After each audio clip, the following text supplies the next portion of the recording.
Success is a journey, not a verb, आपका verb जो है दो पार्ट के अंदर डिवाइड करते हैं हम लोग। सबसे पहला होता है क्या, हेल्पिंग वर्ब। इस पर ध्यान देंगे, फोकस करके चलेंगे भाई। सब्जेक्ट लाए, उसके बाद हम लोगों ने वर्ब के बारे में बात की, मेन वर्ब, हेल्पिंग वर्ब। तो अब वर्ब को ही मैं दो पार्ट में कैटेगराइज करके दिखा रहा हूं आपको, verb, helping verb and main verb. Helping verb के अंदर क्या आता है, प्रेजेंट में अगर हम बात करें, प्रेजेंट में आपकी हेल्पिंग वर्ब क्या आएगी, is, am, are, do, does और काफी सारी हैं, हैज, हैव, बीन भी लगा सकते हैं, past did, was, were, had, future में विल और शेल।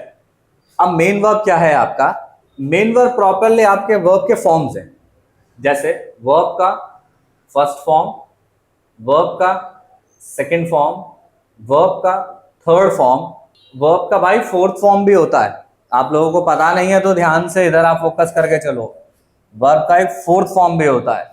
वो वर्ब का फोर्थ फॉर्म क्या है, वर्ब की फर्स्ट फॉर्म प्लस एस या फिर ई एस ऐड करो। जैसे फॉर एग्जांपल गो, इसके साथ ई एस हम ऐड करेंगे तो क्या बन जाएगा, गोस बन गया फोर्थ फॉर्म। फिफ्थ फॉर्म भी होता है इसका, इसका फिफ्थ फॉर्म भी है। वो फिफ्थ फॉर्म क्या है, वर्ब का first form plus I N G. अब कैसे होगा, go plus I N G, going. अब आप लोगों को ये कुछ एक डाउट आ रहा होगा, जैसे देखो हमने पहले ही मैंने डिस्कस किया था कि ये आपकी जीरो टू हीरो सीरीज है। इस जीरो टू हीरो सीरीज के अंदर मैंने आपको बोला कि आप जीरो पे हो तो हीरो तक जाओगे, स्कूलिंग से लेके इवन टिल गवर्नमेंट जॉब तक आपका सब कुछ कवर होगा। स्कूलिंग लेवल तक तो आपको थर्ड लेवल वर्ब की थर्ड फॉर्म तक ही पढ़ाया जाएगा, लेकिन उसके बाद जो एडवांस पढ़ना चाहते हैं उनके लिए ये दो पार्ट आ गए जो मैंने यहीं पर मेंशन कर दिए। बट इनको जब डिग्रीज में हम लोग जाएंगे और आगे बढ़ेंगे तब ये प्रॉपर एक टॉपिक के रूप के अंदर आपके सामने आएगा। वर्ब फोर्थ फॉर्म होती है, नहीं पता होती है, लेकिन मैंने आपको यहीं इस वीडियो में, ताकि आपका टाइम वेस्ट ना हो, फोर्थ फॉर्म भी होती है, फिफ्थ फॉर्म भी होती है। अब इसके आगे हम लोग बढ़ते हैं, अब उसके बाद हम लोग आगे बढ़ते हैं किस पे, सेंटेंस के ऊपर। अब जब आप सेंटेंस लिखने जाओगे तो आप लिखोगे कैसे, सेंटेंस का अपना एक कोई स्ट्रक्चर होता है। वो स्ट्रक्चर की बात मैं पहले आपको इसी वीडियो में कर चुका हूं, हम लोग कंटिन्यू बात कर रहे हैं कि कैसे उसको हम लोग फ्रेम करेंगे। तो सेंटेंस लिखने के लिए आपके पास बेसिकली एक स्ट्रक्चर होगा, और उस स्ट्रक्चर के अंदर सबसे पहले ये आपका स्ट्रक्चर रहेगा, और स्ट्रक्चर में क्या आएगा, सबसे पहले सब्जेक्ट, उसके बाद क्या आएगा आपका वर्ब, उसके बाद क्या आ रहा है आपका ऑब्जेक्ट।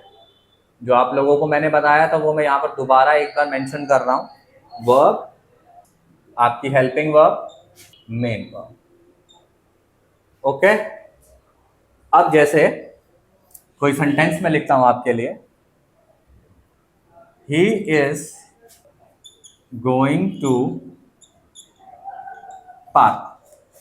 अब इसके अंदर आपको पता है ये तो आपका सब्जेक्ट हुआ, ये आपको पता है ये आपका हेल्पिंग वर्ब हुआ, हमने पीछे ही किया है, इसमें गलती तो नहीं होनी चाहिए।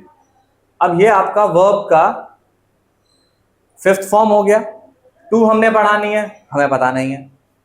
पार्क एंड में जो आ रहा है उसको आप एज अ ऑब्जेक्ट मेंशन करोगे।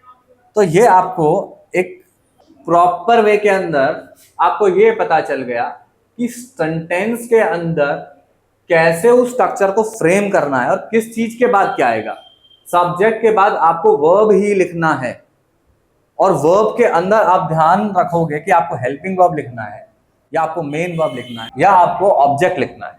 अब आपके सामने ये प्रॉपर एक स्ट्रक्चर बन गया है सेंटेंस का। नेक्स्ट क्लास के अंदर हम लोग इसको आगे कंटिन्यू करेंगे और आपको बताएंगे कि कैसे सब्जेक्ट, हेल्पिंग वर्ब और डिफरेंट रूल्स आपके लिए मैं लेकर के आऊंगा। मिलते हैं नेक्स्ट वीडियो में। Thank you everyone, bye bye.